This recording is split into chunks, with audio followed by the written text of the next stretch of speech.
Busch Gardens offers several different safari tours out on the Serengeti, and we were incredibly blessed to be able to take a trip out on the Feed the Rhino safari tour. So what's it like? Is it worth the money? And what do you get to do? Let me give you a full review of what it's like to go on the Feed the Rhino safari.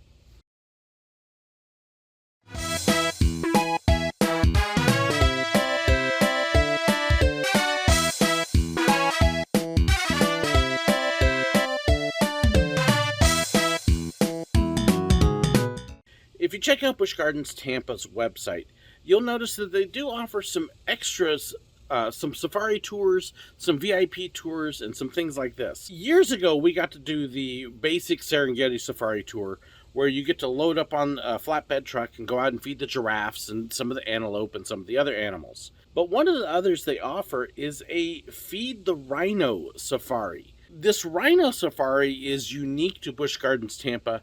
There really isn't any other place in the world that you can do it. So what all do you get to do on this tour? Well, let me start off at the beginning. First, check the website for the current prices. They can vary, they can fluctuate, and it will tell you how much it is for the whole group, prices per person, or if you're just paying for a big group. It will change a little bit. So be sure to check the website first for the actual pricing information and availability. So once you get there, then you've got to make sure you go check in. And so where do you do that? Where do you go? Well, don't get lost like we did. Here's where you go check in and what that process is like. Okay, so if you're going to any of the private tours, the safari tours, things like that, this is where you're going to check in. It's the Serengeti Outpost.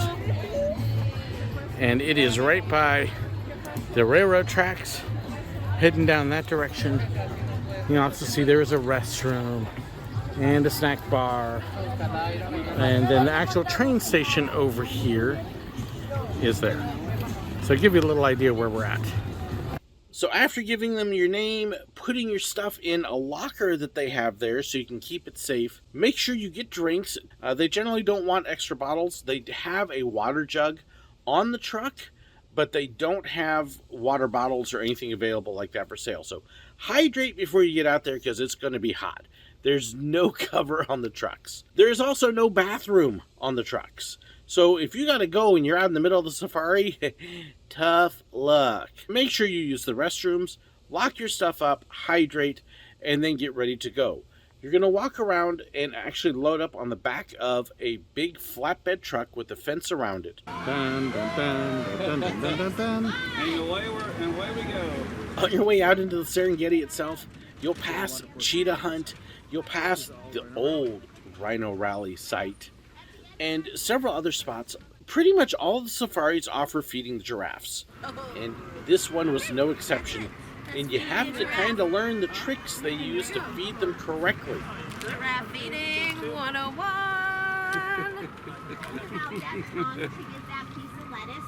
You'll notice it's very dark in color. So that's from the sunshine. Okay, I'm trying to balance here, so.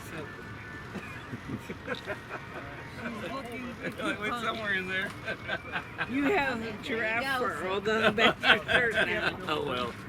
My SirWillow shirt has been marked. This is Absolutely. Yeah.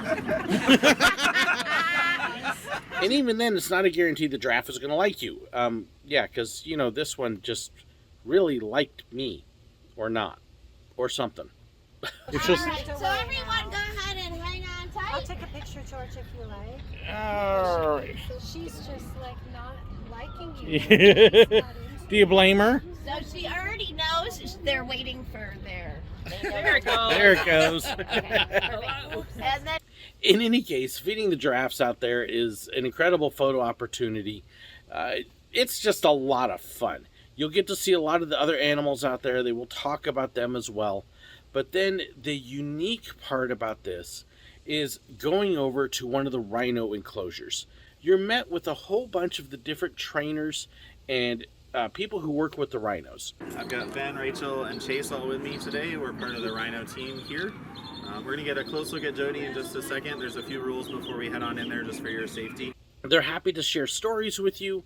It was kind of fun. There were a couple there who would we're familiar with the old Rhino Rally area, so I got to swap a couple tails, find out about the named rhino that I was worried about. His name was Tim, not Mike, like I said for years. Oops. But we have two species of rhino here at the park, black rhinos and white rhinos. The white rhinos are over there. Jody is a black rhino. Now, if you can see them and you can see her, you'll notice that they're neither white nor is she black. The best theory we have for that is the Afrikaans word for wide is pronounced vite. Then you get the opportunity to feed a rhino. Now, this is extremely unusual in that rhinos are normally rather shy. They're not necessarily close-up animals. And then with the size, there's a danger issue. And yet this one rhino is docile enough to allow people to feed it. So what does that look like? There's going to be a concrete moat that separates us from the rhino initially. We just ask that you stay 3 to 4 feet back from that, so if you do fall, you don't fall and then keep falling. If you fall, we want you to stay on this plane, ideally. You'll be joining Ben in the moat for the feeding portion of the tour. When you go down into the moat, we just ask that you stay behind the yellow line. You don't try to purposely touch her face or any part of her body. If she touches you while you're feeding her, that's fine, but she doesn't even like it when we touch her face, and I've worked with her for 12 years, so, you know, it's not really a trust thing, it's just a, you know, strangers don't... Yep. Boundaries. Yeah, boundaries, thank you, that's the word. That would be wonderful. So super easy. She doesn't have any teeth in the front of her mouth. It's all just a super prehensile lip. And so you just kind of put it off to the side there and let her do all the work for you. You want to feed that one at a time? Yeah, just like that. You want to sit down. It's a little more comfortable. Just a little bit easier for her to grab.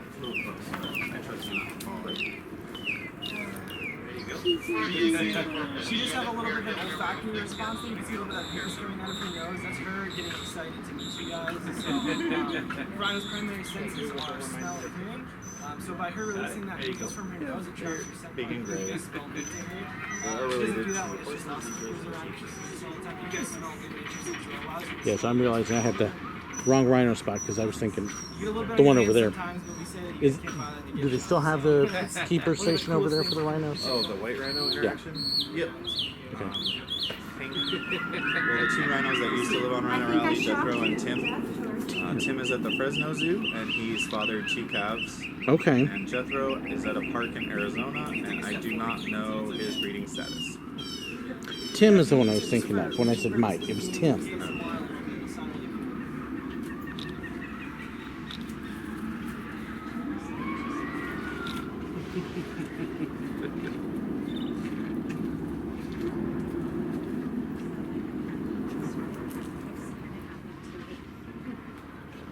He's not as food coma-y as we had a male rhino that he'd almost fall asleep while you were feeding him produce.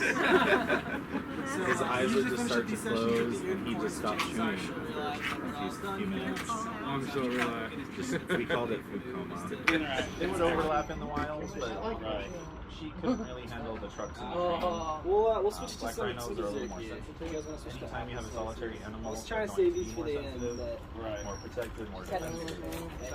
So a little bit sweeter. wouldn't want trucks and trains going into the black rhino. Right. Those couple years I worked at Rhino Rally, we didn't get to do this. We weren't allowed close to the rhinos because of the danger with them. Even though they're relatively gentle, just their size is a huge issue. And we got to go out and we got to hand feed this rhino. It's honestly, it's really cool. The keepers were actually telling us at one point that other people from other zoos have come in and were just absolutely astonished that this rhino will not just let you do it, but will participate because they've never seen another one do it. It's really an incredibly neat deal, and that was awesome. It really was. After that, you're out there for about an hour in total. Then they load you back up. They drive back. You'll see a few more animals again on the way. But that's basically what it is cruising around in the Serengeti with your own private tour guide, feeding the giraffes, hand feeding the rhinos, talking to the keepers there. I've never heard of any other place doing something like this. We were able to add people to our group with no problem because we had rented the truck and just had an amazing time. So if you want something unique, check this out. You won't be sorry. Honestly, I don't think any of us were even remotely disappointed. There were several of us that were kind of giddy with excitement over it. Very, very cool experience that you'll only find at Busch Gardens Tampa. Is it worth it? Oh yeah. So I want to give a huge thank you to Craig for sponsoring this. He was part of the group. It wouldn't happen without him. And like I said, I spent all those years there, never did something like this. This was a highlight for us. It really was. If you want to know more, again, go check out Busch Gardens' website. All the details on how to book it will be there. You won't be sorry. You really won't. Just be prepared for the heat, the water, and everything else. Thank you so much for hitting that like button, sharing, and subscribing the video. Get the word out there. This is a great tour to experience at Busch Gardens. Thank you so much again to Craig for sponsoring and my other patrons for making stuff like this possible. And thank you so much for watching. God bless. Well, let me sum it up. So that's really it's a unique thing. That's why it's the only place you can do it. Yeah. On your way out into this. Check-in is right over there, the other side of the train tracks. We've got people spying on us here.